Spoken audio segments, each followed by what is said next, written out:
চলে এসেছি মেলায়। দুইবার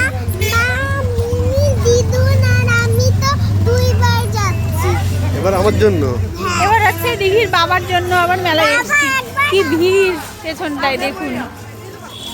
দিঘিমণি একদম ঠিক কথা বলেছে। দিঘির বাবার জন্য আমরা দ্বিতীয়বারের মতো আবারও মেলায় যাচ্ছি এবং মেলার সেই ভিড়ের মধ্যে আর দোকান, যেখানে তাকাই শুধু দোকান। তো অনেক দিন পর একটু ঠিকভাবে আর কি স্বাভাবিকভাবে একটুখানি মেলায় যাওয়া হয়েছে। আর মেলায় তো রকমারির দোকান, কি বলবো, এই দোকান থেকে সে দোকান।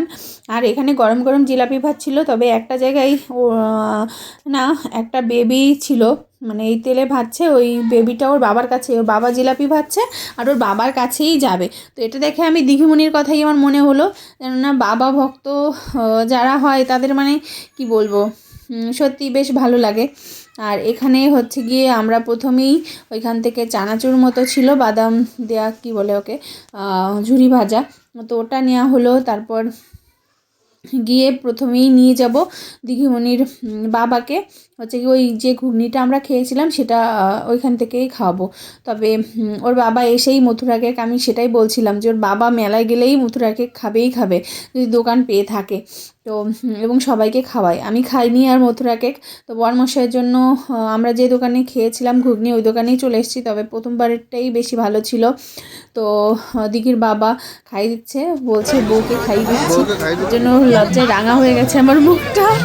যাই হোক, কিছুদিন পর বলবো হাসি খুশিভাবে কোথাও বেরোনো হয়েছে এবং কি বলবো, নর্মাল ডিপ্রেশন কাটিয়ে অনেকটা নর্মাল হওয়ার চেষ্টা করছি, যে বেঁচে থাকতে গেলে খারাপটা নিয়ে আঁকড়ে বসে থাকলে হয় না।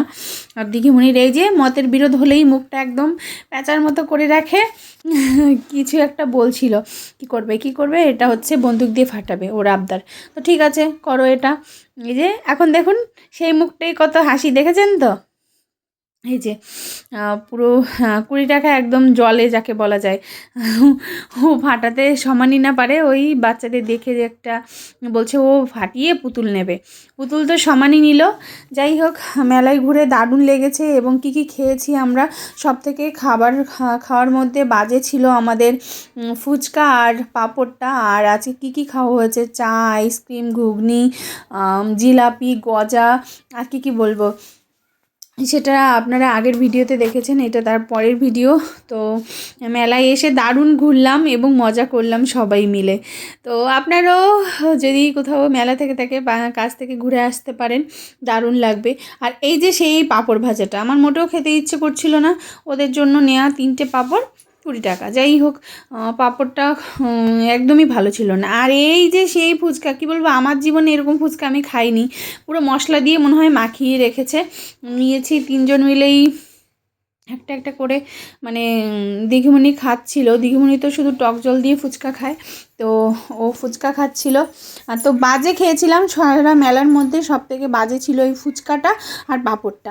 পরিশেষে আমরা হচ্ছে গিয়ে ফুচকার দোকান থেকে বেরিয়ে এসে তারপর হচ্ছে গিয়ে খেলাম, আইসক্রিম খাওয়ার পরে তারপর হচ্ছে গিয়ে খেয়েছি, হচ্ছে গিয়ে খাইনি, বাড়ির জন্য নিলাম কিছু গজা আর হচ্ছে একদম গরম গরম জিলাপি ভাজছিল, তো সেখান থেকে জিলাপি নিয়ে বাড়ি। আর দিঘিমণি দেখুন এই যে ফুচকা খেয়েছে, ওর কাছে তো টক জলের ফুচকা হলে আর কিছু লাগে না, তো ও ভালোই খেয়েছে। আর এই যে দেখুন এই দোকানটাই কথা বলছিলাম, বাচ্চা ওই যে ছেলেটা দেখুন বাবা ছাড়া আসবেই না, আর গরম তেলে ভাজছে, আমার ভীষণ ভয় লাগছিল।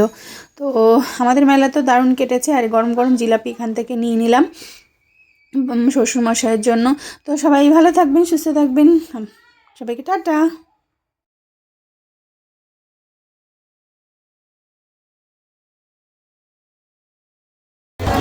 বাবা টাটা করে দাও, টাটা করে দাও।